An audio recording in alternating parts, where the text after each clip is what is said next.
एक पिता की रुला देने वाली कहानी। किसी गांव में एक बूढ़ा व्यक्ति अपने बेटे और बहू के साथ रहता था। परिवार सुखी संपन्न था, किसी तरह की कोई परेशानी नहीं थी। बूढ़ा बाप, जो किसी समय अच्छा खासा नौजवान था, आज बुढ़ापे से हार गया था। चलते समय लड़खड़ाता था, अब तो लाठी की ज़रूरत पड़ने लगी थी। चेहरा झुर्रियों से भर चुका था, बस अपना जीवन किसी तरह व्यतीत कर रहा था। घर में एक चीज़ अच्छी थी कि शाम को खाना खाते समय पूरा परिवार एक साथ टेबल पर बैठकर खाना खाता था। एक दिन ऐसे ही शाम को सारे लोग खाना खाने बैठे थे। बेटा ऑफिस से आया था, भूख ज़्यादा थी, इसलिए जल्दी से खाना खाने बैठ गया और साथ में बहू और पोता भी बैठ के खाने लगे।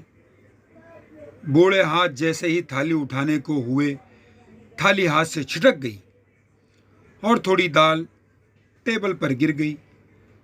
बहू बेटे ने घृणा दृष्टि से पिता की ओर देखा और फिर से अपना खाना खाने में लग गए।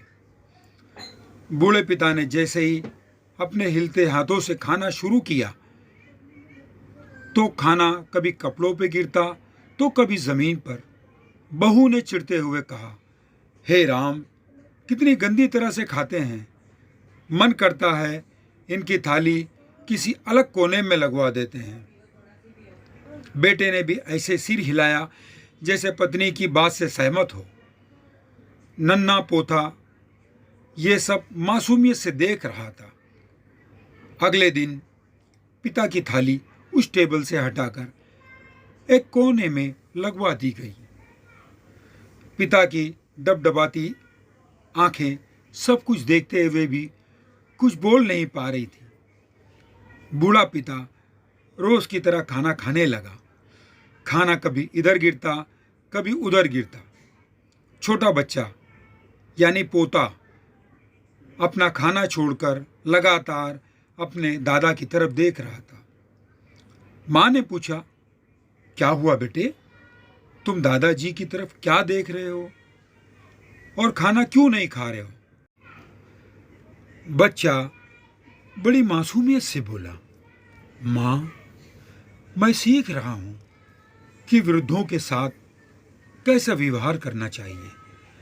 जब मैं बड़ा हो जाऊँगा और आप लोग बूढ़े हो जाओगे तो मैं भी आपको इसी तरह कोने में खाना खिलाया करूँगा। बच्चे के मुंह से ऐसा सुनते ही बेटे और बहू दोनों कांप उठे। शायद बच्चे की बात उनके मन में बैठ गई थी, क्योंकि बच्चे ने मासूमियत के साथ एक बहुत बड़ा सबक दोनों लोगों को दिया था।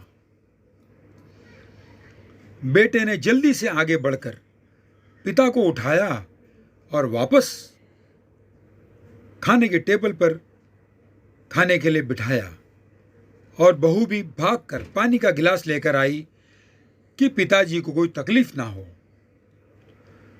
तो मित्रों, माँ बाप इस दुनिया की सबसे बड़ी पूंजी है। आप समाज में कितना भी इज्जत कमा लें या कितना भी धन इकट्ठा कर लें, लेकिन माँ बाप से बड़ा धन इस दुनिया में कोई नहीं है। यही इस कहानी की शिक्षा है और मैं आशा करता हूँ कि मेरी इस कहानी को जो मैंने लिखा हूँ उसका लिखना ज़रूर सार्थक होगा।